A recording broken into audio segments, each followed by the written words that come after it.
Retour sur le plateau Equinox, deuxième partie, c'est le temps du débrief, toujours en compagnie de Poléum, Dr Rifoué, Sylvanus Moutaga et Raoul Mopi. Raoul Mopi, vous avez suivi j'ai appelé ça ce match de ping-pong entre le Minfopra et le Minesec.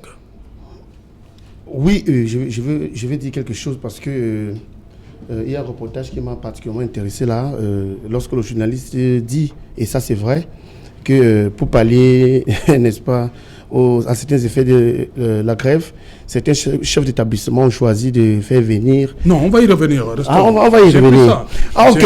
Voilà. Ok. Parlant de ce match de ping-pong entre Madame la ministre de l'enseignement secondaire et le ministre de la fonction publique, moi je crois que pour une fois, et il faut le dire avec sincérité, moi je parle en regardant votre caméra, j'ai tiré un très grand coup de chapeau à notre ministre, Madame la ministre de l'enseignement secondaire. Vous voyez, elle a repris comme en cœur les questions que les enseignants se posent depuis belle lurette. Combien touche un enseignant pour que vous ne lui donnez que le 2/3? C'est la première question qu'elle a posée. La deuxième, pourquoi ne faites-vous ça qu'aux enseignants? Je crois que c'est très sérieux. Pourquoi ne faites-vous ça qu'aux enseignants? Vous savez, sur ce plateau... Docteur, il faut sembler dire qu'il y a d'autres corps. Hein? Alors, si vous voulez que je continue dans ce questionnement, Madame la ministre de l'enseignement secondaire, le professeur Nanova Lyonga, a ajouté ceci. Personne n'accepterait subir ce que subissent ces enseignants. Chacun comprend que même la ministre est OTS, mais pas gouvernementale. Pour la première fois, elle a parlé comme une mère. J'ai retrouvé le visage de la femme, de la mère, que je recherche depuis. C'est pour dire quoi? C'est pour dire que lorsque la ministre elle-même dit que les dossiers des enseignants peuvent être traités en 1 mois, 2 maximum, et qu'elle connaît bien de quoi elle parle, et met quiconque au défi, c'est que quand vous venez nous dire qu'on va traiter les choses qu'en 2023, vous ne voyez pas que c'est de l'injure? C'est de l'injure. Moi, je pense que parfois, quand les gens trouvent l'occasion, n'est-ce pas, de s'assagir, de donner un brin d'humanité au ministère qu'ils gèrent, on doit les encourager. J'encourage particulièrement Madame la ministre de l'enseignement secondaire. Et moi, je lui dis d'aller de l'avant parce que, vous savez, dans nos différents lycées, il y en a qui croient jouer, n'est-ce pas, à un jeu très sordide là, pensant qu'en poussant ça les enseignants, ils sont en train de faire le travail du ministre. Voilà, le ministre les a dévoués, les a désavoués. Le ministre les a désavoués. C'est exactement, même si la ministre par la suite demande aux enseignants de reprendre avec les coups, parce qu'elle a dit, elle attire quand même l'attention de tous ceux qui pourchassent les enseignants qui ne revendiquent que leur droit à repenser leur conduite. Et pour cette raison, j'insiste et je dis, je tire un grand coup de chapeau à Madame la ministre. Quel que soit ce que le MIFOPRA peut venir maintenant dire, parce que moi j'ai lu sur sa page Facebook, comment reconnaissant, n'est-ce pas, tous ces retards, il a dit, j'ai doté les services informatiques, j'ai, lui en personne. Alors c'est quand même la preuve que le problème est sérieux. Mais c'est pas nouveau, il y a les dons. Hein. On a souvent le don du chef de l'État, maintenant c'est le don du ministre de la fonction publique. Non, moi je vois le problème quand même différemment. Comment ça? Il dit que j'ai doté. Je vois le problème différemment parce que, bon, ceux qui disent que le président de la République donne des 200 milliards, les 180 milliards, mais offre les 180 milliards, les 200 milliards. Moi je ne sais pas si la République est devenue une institution de charité. Bon, ça est devenu nous expliquer cela sur les plateaux de télévision. Moi, je crois que la République, il y a l'un de leurs pendants ici. Je crois que la République, n'est-ce pas, fonctionne sur la base, n'est-ce pas, des cadres normatifs clairement connus, consignés dans la Constitution et par lesquels on organise les comportements au sein de la société. Merci Raoul. Docteur Rifoué, vous dites que le ministre Joseph Lé a parfaitement raison. Bon, je constate que M. Lemopi est un agent de désinformation, c'est-à-dire qu'il est là pour raconter des billevesées, des choses qui n'ont absolument rien à voir avec les faits. Il faut rappeler la procédure et bien indiquer ce qui coince. Oui. Effectivement, comme l'a indiqué le ministre de la fonction publique, ce qu'elle a dit, elle est responsable de ses propos. Alors, moi, j'essaie d'éclairer ceux qui nous écoutent sur ce qui fait problème. Effectivement, les cellules CIGIPES ont été décentralisées, ce qui signifie que chaque département ministériel, depuis 2012, au ministère de l'enseignement supérieur où je suis, il y a une cellule du CIGIPES. Et je crois qu'au ministère des enseignements secondaires, le CIGIPES est même décentralisé dans les délégations régionales. Vous faites quoi? Autrement dit, s'il vous plaît, vous vous êtes exprimé, on vous a écouté. Soyez poli. Allez-y. Donc, le CIGPES est même décentralisé au sein des délégations régionales. Et je rajoute à cela le fait que au niveau du ministère des Finances, également, vous avez des cellules qui sont des cellules détachées au sein des ministères dédiés. Qu'est-ce que ça signifie? Ça signifie que lorsque le dossier est traité au niveau de la cellule CIGPES, le dossier au sein du même ministère, il ne sort pas. Au sein du même ministère, doit être transmis au sein de la cellule chargée des finances pour la programmation. Qu'est-ce qui fait problème? C'est qu'il se trouve que vous avez des individus dans ces différentes cellules-là qui choisissent de ne pas faire leur travail. Et dans le cas du MINESEC, moi je suis désolé, beaucoup de responsables sont eux-mêmes des enseignants. Donc la première chose qu'il faut rappeler ici, c'est que les enseignants sont à l'origine du problème que le gouvernement essaye de régler aujourd'hui. Et ces gens de OTS, s'ils avaient l'honnêteté de le dire, ils vous diraient qu'ils ont des audios de leurs collègues qui les appellent pour leur dire « On fait comment? J'ai ton dossier devant moi. » C'est de ça qu'il s'agit. Oui. Donc, c'est ça le problème. Okay. Dans d'autres ministères, on a essayé de régler ça en faisant partie ses responsables et en nommant d'autres. Je pense qu'aujourd'hui, il y a eu une amélioration, par exemple, au ministère dont moi je suis ressortissant. Sur la question des 2 tiers, d'où viennent les 2 tiers? Parce qu'aujourd'hui, on a le sentiment que c'est une injustice qu'on fait aux enseignants. Alors que c'est un compromis qui avait été trouvé, à un moment, un compromis qui avait été accepté par eux du temps de feu le ministre Bapès. Parce que la norme, s'il vous plaît, monsieur le... Il n'y avait pas une date où ça devait s'arrêter? Permettez que j'explique. Je ne sais pas. Oui. Ce que je sais, c'est que la norme consistait pour tous ceux qui intègrent la fonction publique à attendre jusqu'au paiement du premier salaire. Ensuite, le rappel suivait. Dans le cas des enseignants, il y a eu des négociations du temps du ministre Bapès où ils ont dit, nous, on est souvent affectés dans des zones qui sont des zones très reculées. Donc, on est le 2 tiers. Nous ne pouvons pas accepter d'attendre comme les autres fonctionnaires 1 an, 1 an et demi ou 2 ans. Donc, il faut trouver une solution médiane. La solution médiane a consisté à dire, OK, on fait tout pour que 6 mois après votre déploiement, vous ayez 2 tiers. Aujourd'hui, on a le sentiment que c'est une injustice qu'on leur fait. Mais il faut préciser... Peut-être parce qu'ils ont trop supporté, non? Mais comme vous dites, ils ont l'impression. C'est une impression. Vous savez, c'est un sentiment subjectif. Je le dis pour une raison simple, c'est que dans les autres administrations, les autres fonctionnaires attendent souvent pendant des années avant de pouvoir toucher un pécule. Okay. Alors que dans leur cas, et c'est pour ça que j'ai dit tout à l'heure que d'une certaine façon, ils sont privilégiés. Quand vous les comparez aux autres fonctionnaires, dans leur cas, eux, ils commencent après 6 mois aux 2 tiers. Okay. Maintenant, ça ne justifie pas, et ça je veux le préciser, ça ne justifie pas effectivement que des poches de corruption se soient installées et que les gens ne fassent pas leur travail. Ça, c'est inacceptable, il faut le dire. Par rapport à ces poches de corruption que Paul Youm a appelées les payages, vous dites qu'au ministère de l'Enseignement supérieur, ça a été résolu par le chef de ce département ministériel. Donc c'est une volonté du chef du département ministériel de mettre un terme à ce genre de pratique? Mais nous avions la même situation au ministère des Enseignements supérieurs, où vous aviez des gens au ministère qui vous appelaient pour vous dire « j'ai votre dossier ». Mais quand on vous appelle pour vous dire « j'ai votre dossier », vous comprenez qu'en fait on attend quelque chose. Parce que sinon votre dossier risque même de disparaître. Mais le chef du département ministériel a procédé à des ajustements et aujourd'hui, les collègues ne payent pas. Personne ne les appelle pour leur dire « venez, on va s'arranger ». Maximum combien de temps?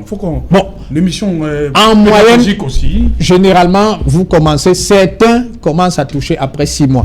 Il y a une autre précision qu'il faut faire. Oui. En règle générale, le MINFI octroie à chaque département ministériel un montant mensuel qui lui permet de prendre en solde à la fois un certain nombre de fonctionnaires et de payer les rappels.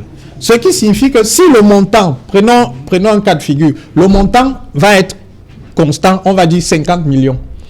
Quand vous êtes à 6 mois, on peut prendre beaucoup plus de gens en solde parce que les rappels sont moins importants. Mais vous voyez que plus le temps passe, étant donné que le montant reste stable, quand vous êtes à 1 an, on prendra en solde moins de personnes. Pourquoi? Parce que les rappels sont devenus plus importants. Okay. C'est ce qui justifie souvent ces décalages. Mais je dis que les mesures qui ont été préconisées par le chef de l'État sont des mesures de bon sens. Parce qu'on ne peut pas rester dans une situation où on ne trouve pas un compromis. Il est légitime de faire grève et de revendiquer des droits qui sont des droits acquis. Oui. Permettez. Oui. Le problème ici, c'est ce ping-pong. Hein, c'est le ping-pong entre. Je vous ai demandé, vous dites que le MINFO a parfaitement raison et que de l'autre côté au MINESEC, non mais pas ça. J'ai simplement expliqué la procédure. Vous permettrez que je chute. Oui, laissez-moi 30 secondes. Donc, je dis, nous sommes quand même au bord du gué aujourd'hui. C'est-à-dire qu'une fois qu'on a dit ce qu'on a dit, il faut régler le problème de deux façons.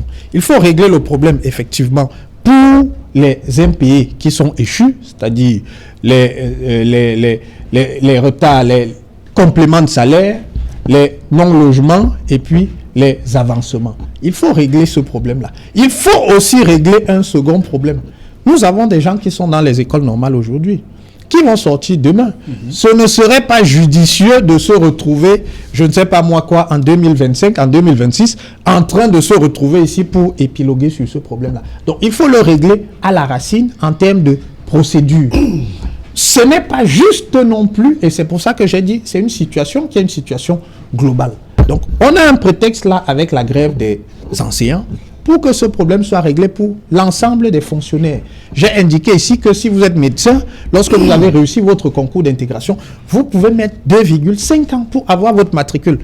C'est après le matricule que vous commencez à compter pour le salaire et puis le rappel. Donc, ce sont des situations que personne ne peut cautionner. Et ce que nous disons, c'est qu'il est temps que les dispositions soient prises, notamment sur le plan administratif, pour que ces situations-là ne surviennent pas. Nous pouvons avoir une situation dans laquelle, effectivement, lorsque vous êtes recruté, 2 à 3 mois plus tard, votre salaire est pris en charge. Sylvanus, sur cette situation, hein, les membres du gouvernement qui se jettent chacun le tort. Hein, il dit, voilà, c'est l'autre qui est à l'origine de ce qui arrive. C'est beau, là, pour les commandants, c'est beau, ce spectacle. It is a very good display, quite a very good display, and I'm so delighted that Dr. Rufai has taken a lot of time to really explain the failure of the regime in place.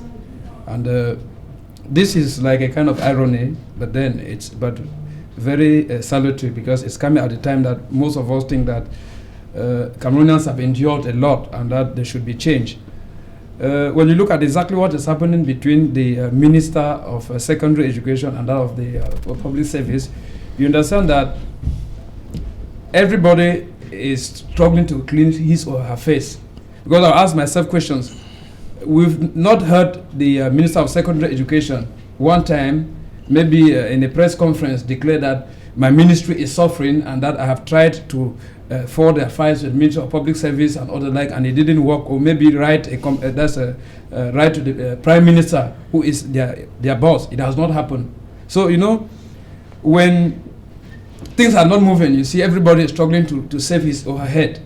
It's not the right thing to do at this particular juncture, because we don't expect that the situation should be at the crossroad before people are coming to justify. In a system that is functioning well, everybody, every head of a ministry is supposed to be doing his or her job. So Madame Nalova Lyonga is simply adverting that she has failed as a minister. And I quite remember that there was a time that teachers of the secondary school had been complaining of this integration issue. She did not come out maybe with a communique of this nature to say, oh, the problems was at the level of the public service ministry. It didn't work.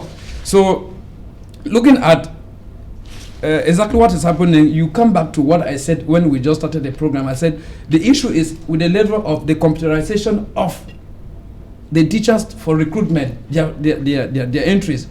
Are we even sure those entries are being computerized? Are they being documented? Are they placed in a way that the Ministry of Public Service can have access to it?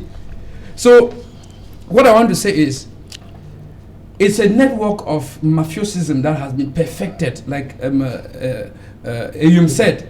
in order to milk the teachers dry. You milk them dry so that at the appointed moment, you will call them up for negotiation so that they can have the token that is due them.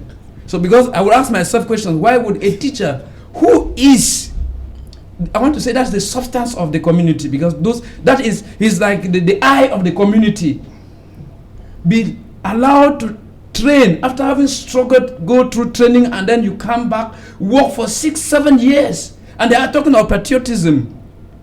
Who is more patriotic than who? The one that will be working for 6 years without money, and the one that sent you to work without money? I want to think that the teachers have been pushed to radicalization for a very long time, and they are just simply expressing the intrinsic value of all the Cameroonians, because Cameroonians by nature are very peaceful people. So at this particular juncture, I think it's a viper that has been smashed severally, and then when the viper gets up and begin to look for who to buy, they'll say, oh, it's an evil snake, whereas it's not an evil snake. It is a person that has been smashing the viper over time and again who is evil. It is not the viper. So at this particular juncture, what I want to say is the teachers are not out. We are not there to be asking who is wrong or who is right. We want the money. The teachers need the money. You cannot be telling somebody who is hungry, you are telling that no, I'm not the one who delayed your payments and all that. We need solutions. Le ministre du Travail les invite encore demain à une concertation. Very unfortunately, Mr. Sesh, I don't know to, when I was listening to that's the interview that was granted the Minister of Works and Social Security, there is a kind of a trick that is happening, because he said the representative of the OTS are claiming that those who are to represent them are not legitimate. Yes. That he is not out for legitimacy. He's out just to welcome the teachers who come there. Honestly speaking, you have some people who have been integrated along and their salary is passing, who will be called there, and those whose money are not passing will be left behind. Pour les Youm, il y a on dit souvent, beaucoup de cacophonie. Voilà une autre. À Mondovision, on va le dire comme ça. À côté, il y a le ministre de l'Éducation de base qui dit qu'il n'y a pas de problème dans son ministère. D'où vous avez suivi le président du SNICAP tout à l'heure, en début d'émission, Charles Koum. Ça vous inspire quoi comme commentaire? Déjà, ça confirme... Mifopra, Minesec. De l'autre côté, il y a le ministre de l'Éducation de base qui... Comme a dit le représentant, il a jeté l'huile sur le feu. Oui, déjà, ça confirme cacophonie gouvernementale, c'est le bon mot. Ça confirme l'absence totale de coordination entre les départements ministériels. Vous savez qu'au Cameroun, il n'y a pas de conseil de ministres. Certains disent qu'on n'en a pas besoin. Oui. Voilà deux ministres qui, s'il y avait eu un conseil de ministres, seraient assis, ils auraient posé Commençons le problème même par le conseil de des cabinet. enseignants, même avant ce même conseil de cabinet, auraient discuté sur ce problème. Ils auraient adopté une stratégie commune. Ça veut dire qu'au moment où ils viennent s'adresser à la presse, ils parlent tous d'une même voix. Mais vous avez une conférence de presse où le ministre d'enseignement secondaire... Mais chacun sortait de son ministère, non? Mais ça veut dire qu'ils ne travaillent pas ensemble. Ça veut dire que ce n'est pas une équipe. Ça veut dire qu'on prend juste des individus, on met chacun ne travaille qu'à son niveau. Or, il faut une coordination. C'est ça le travail. Ça veut dire parce que même pour piloter le gouvernement, il faut une coordination. Et c'est au niveau du premier ministère où cette coordination doit se faire. Et plus haut, c'est-à-dire au niveau après. Mais c'est d'abord au niveau du premier ministère. Malheureusement, nous sommes dans un pays où le premier ministère, pour ne pas dire le premier ministre, ils sont parfois totalement mis à côté. C'est les autres qui, sur haute instruction, tout le monde connaît déjà la formule magique, c'est haute instruction. Or, il doit y avoir une coordination pour qu'ils aient un discours qui est commun.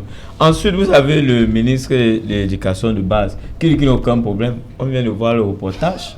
Les enseignants de l'école publique Bopi, etc., qui sont en grève. Ils deviennent ridicules. Or, il aurait pu dire... Non, ils disent que c'est à la suite de ces propos, sa sortie qui les amène à... Oui, non, ça veut dire qu'il y avait déjà quelque chose qui était sous-jacent. Oui. Ils ont juste profité de l'occasion pour dire qu'en fait, il est, excusez-moi l'expression, en train de se foutre de nos gueules. Parce que forcément, ils avaient déjà des revendications. Et le fait qu'il ait dit, ils en ont pris ce prétexte. They came out to donc, denounce voilà, the camouflage. effectivement. Ils ont fait la porte aux syndicalistes. There was a camouflage, so they had to come Est-ce qu'ils out n'ont and jamais denounce discuté the avec lui, camouflage. hein? Ah oui, oui. Il n'aura jamais ouvert la porte. Et c'est dommage, parce que là, on parle de quelque chose qui est très délicat. Nous sommes à la fin du deuxième trimestre. On sait que c'est le trimestre qui est le plus important. Les enfants doivent préparer les examens. Nous sommes en grève. Il y a la grève des enseignants. Et moi, je crois qu'à un moment donné, le président, soit il doit faire un nettoyage, parce que ça ressemble déjà à un complot. Vous ne pouvez pas expliquer pourquoi il y a un problème. Au lieu qu'on apporte des solutions, on est là, chacun dénie sa responsabilité. Il y a quelque chose qui est grave au Cameroun, le concept qu'ATB a appelé l'élite prédatrice. Quand on nous a fait, c'est moi. Quand il faut reprendre les responsabilités, c'est les autres. La faute, c'est toujours les autres. Vous voyez deux ministres, chacun dit que la faute, c'est l'autre. Or, lorsque vous êtes aux affaires, vous devez répondre. Ils doivent travailler ensemble. Madame la ministre des enseignements secondaires, elle a fait son travail. Elle dit que le problème, c'est vous, mais il ne faut pas dire que depuis 2012. Donc, il veut dire qu'on a un ministre qui n'est même pas au courant que dans son département, depuis 2012, elle peut gérer le personnel. Et ça pose un problème de choix. Peut-être pas des hommes, mais de choix de management. Nous sommes là dans l'embrouille, dans la cacophonie. Et c'est pourquoi le Cameroun ne peut pas avancer. Parce que la cacophonie au sein du gouvernement ne permet pas de garantir... Poléyoum, qu'est-ce qu'il faut? Non, Il faut un gouvernement? Il faut changer tous ces gens. Il faut changer. Il faut un gouvernement? Mais on attend le gouvernement même depuis les élections municipales. Voilà un autre élément qui prouve qu'il faut le gouvernement. Oui, non, il faut changer. Peut-être, moi, je parle même pas des ministres, je parle du système. Il faut changer tout le système. Il est arrivé au bout du rouleau. Aujourd'hui, ça ne produit plus rien. Et nous nous retrouvons dans une situation où les enseignants sont dans la grève. Ceux d'éducation de base sont dans la grève. Vous avez vu, même les rugbymen dernièrement étaient dans la grève devant la fédération. Tout le monde est en train de lancer les mouvements de grève. Et c'est comme ça que ça va souvent. Ça lance les mouvements sociaux. Et demain matin, vous allez voir qu'il y a des gens qui vont décider qu'il faut que le président parle. On va dire qu'ils sont en train de créer une insurrection. Il faut arrêter les enseignants. Moi, il y a quelque chose qui me choque pour chuter. Le ministre du Travail et de la Sécurité sociale leur rappelle par l'article 29, le rendez-vous c'est demain, que ceux qui ne travaillent pas...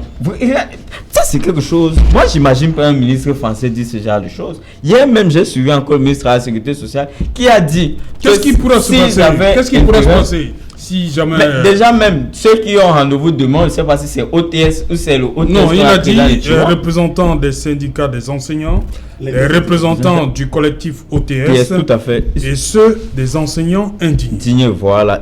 Il a dit encore hier, moi j'ai suivi sur notre plateau. Demain à 10h, dans son cabinet. Rencontré. Or, dans ce genre de situation, vous ne pouvez pas brandir la menace, l'intimidation du fait que comme ils ne travaillent pas, ils peuvent être débarqués de leur poste. Déjà, moi j'ai un problème à fonction au Cameroun. Quel est le critère d'évaluation des gens qui travaillent à l'administration au Cameroun?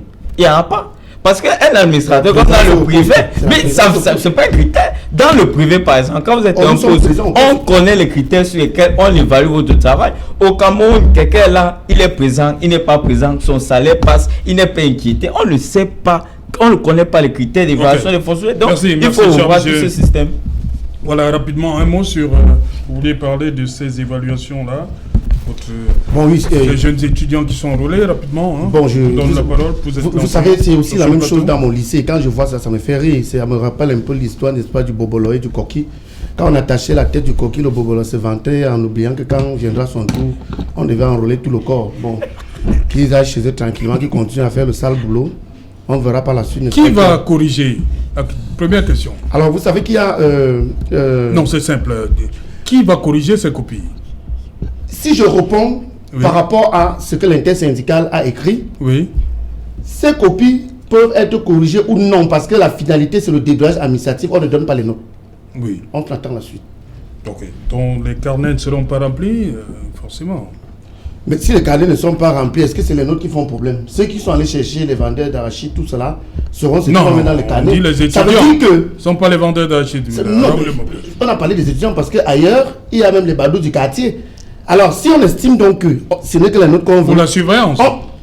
Je vous dis, si on estime que ce n'est que la note qu'on veut, on leur file 20 sur 20. Il y a eu même l'opération 20 sur 20 ans. Par rapport au BP, c'est parce qu'il fut un temps où le BPC, on donnait ça comme on distribue de l'eau à la source. Merci Raoul. Oui, rapidement, 30 secondes. Oui, 30 secondes. Première chose, en France, le ministre n'est pas obligé de rappeler un article comme l'article 29 pour la simple et bonne raison que lorsque tu fais grève, tu sais que les jours de grève vont être déduits de ta solde. L'État camerounais ne fait pas ça. Mais ce n'est pas parce qu'il ne fait pas ça. L'État va faire donc quoi? Je dis, ce n'est pas... Quand entre les lignes, permettez-moi, le ministre voulait dire? Oui, permettez-moi d'aller au bout. Si l'État, c'est pas parce que l'État ne le fait pas qu'il ne peut pas ne pas le faire. Parce que l'article 29 dont parlait le ministre est clair. L'absence de service fait pour une fraction quelconque de la journée donne lieu à une retenue dont le montant est égal à la fraction du traitement indiciaire frappé d'indivisibilité. Lorsque il n'y a pas service fait lorsque le fonctionnaire s'abstient d'effectuer tout ou partie de ses heures de service. S'il vous plaît, s'il vous plaît. Je lis simplement. S'il vous plaît. The minister takes time to quote the law. We're asking the question, what has the law said about a ministry that has not ensured the effective payment of salaries of Montre-moi la loi qui demande à l'État de ne pas payer les gens 20 ans. That's the law. We're asking what law says that they should not pay workers. On va organiser un débat tout autour de la question, je crois. Dis-nous la disposition qui demande de ne pas payer les enseignants. Oui, donc moi, ce que je voudrais faire pour chuter, je voudrais appeler les enseignants à la responsabilité. Okay. Ils en ont appelé au président de la République. Le président de la République les a entendus. Les mesures préconisées ne sont peut-être pas suffisantes, mais le président de la République a fait un pas. Les premiers fruits de ce pas seront disponibles à partir du 26. Il faut que les enseignants fassent un pas. La voie de la radicalisation, qui est une voie, nous le savons tous, activée par un certain nombre d'agitateurs politiques, est une voie sans issue. Lorsque l'on veut obtenir un certain nombre d'avancées, on doit accepter le conflit. Merci, Dr Rifoué, merci pour le Youm. Je veux juste dire aux enseignants que leur mouvement, si le 26, ils n'ont pas leur argent, qu'ils sachent qu'ils ne l'auront plus jamais. Même s'ils ont ce qui leur a été promis le 26, qu'ils ne se démobilisent pas. Je n'ai pas dit qu'ils ne retournent pas en cours. Ils peuvent retourner, mais qu'ils ne se démobilisent pas. Merci. Parce que cet argent risquera de jamais arriver par la suite. Merci Raoul Lemopi. Merci à vous également, Sylvanus. Madame, Monsieur, nous sommes arrivés au terme de ce numéro Equinox Soir. Rendez-vous demain lorsqu'il sera 19h. Bonsoir. L'émirat du Panchi, Yaoundé.